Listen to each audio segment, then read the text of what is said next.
here with Jai Koch. This is the sound of your money growing here in South Florida on 880 The Biz, and of course worldwide on that 880 The Biz app. And I think now, if you ever wanted to see live radio, I think Jai is streaming. Is that correct? I am. I'm live on Facebook. So if people want to watch you right now, how do they do it? So they can find my profile. It's public. So Jai Magner Koch, Facebook, and then I'll post it live. I'm on Instagram as well. Realtor in Miami. How easy is that? All right, it's pretty easy. Almost as easy as renting out your stocks, because it's as easy as renting out your duplex. So again, let me finally get to this here. Renting out your duplex, an entire apartment complex, whatever it is, people need a home. So it's no more difficult to understand that if you control a place where people can rent or own it, you can simply get people in there that want to rent it from you. And it's a great investment. You rent it out to them, right? So again, people, they don't understand the process. They think it's complicated, tricky, scary, whatever it is. Instead of actually doing this and making this money that's so easy to make, a lot of other people, again, thinking it's scary to rent out their home, scary to sell these covered calls because they've either never learned how to do it, just like maybe they never learned how to buy a property and rent it out. Right. And, so these people are missing out on changing the lives of their grandchildren here. And when you learn how to rent out these companies that you own by selling, again, what is, I guess in the industry called a covered call, it just creates this whole other income stream for you, because when you don't have to pray that your stocks keep going up every day in value, you'll then be able to make money in sideways markets and even in down markets.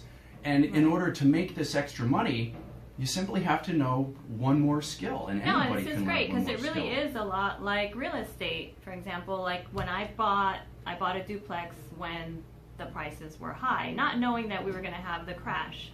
But I bought it in 2007, I think it was. But the rents were covering all the debt service and mortgage and expenses. So it was paying for itself. So I didn't worry like some people would about the value. I didn't check how much it was worth if I was upside down or anything like that, because I knew that the value was always going to be there. Eventually it was going to go up. And as long as I wasn't losing money, which I wasn't, then what was the issue? So I guess this would be the same thing. It's the exact same thing. And just because maybe you weren't making any money based on what you were paying out on your mortgage and taking in that rent, you were making money on eventually the appreciation of the home itself, of the property itself. The property, yeah, exactly.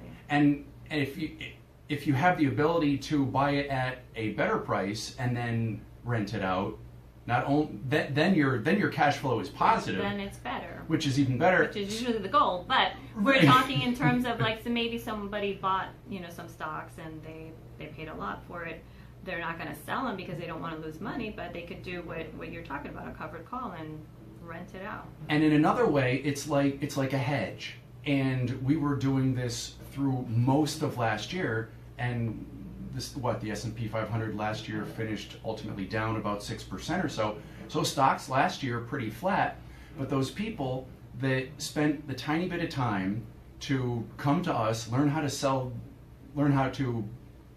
these covered calls properly, learn how to rent out their stocks properly, they made money last year, even if the stock price itself went sideways. It didn't matter. Or even down some, it didn't matter. Because the income is the income. It was agreed upon just like in a lease.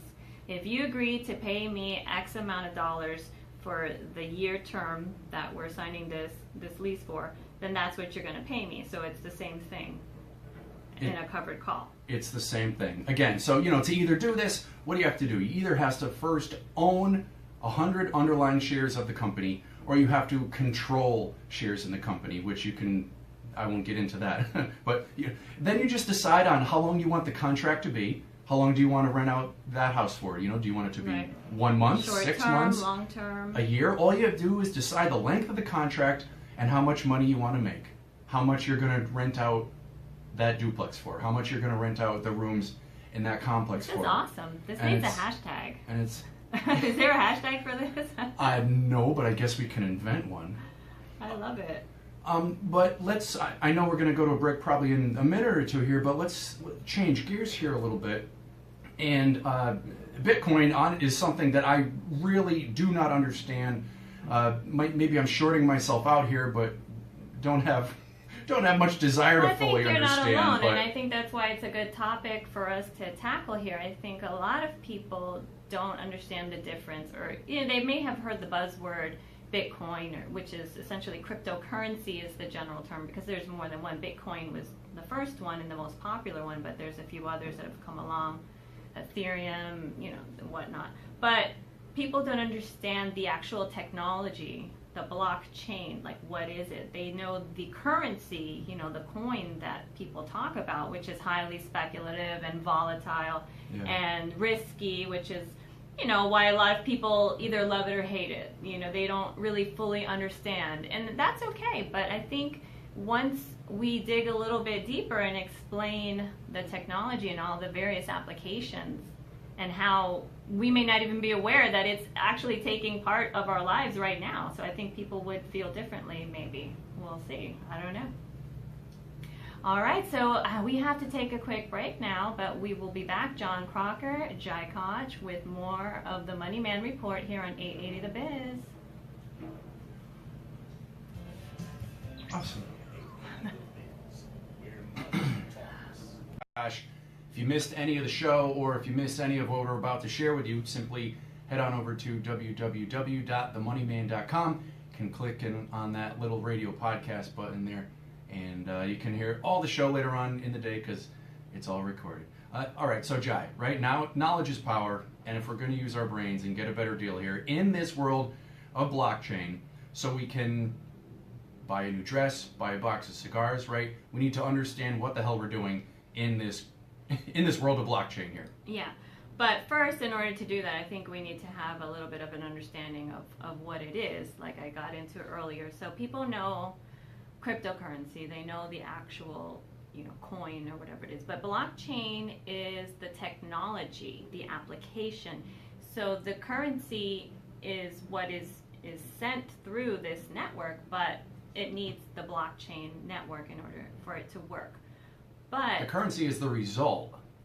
Yeah, well, yeah, but it needs, so there's two parts to this. So the currency is what you use, on the blockchain, right, to make these trades.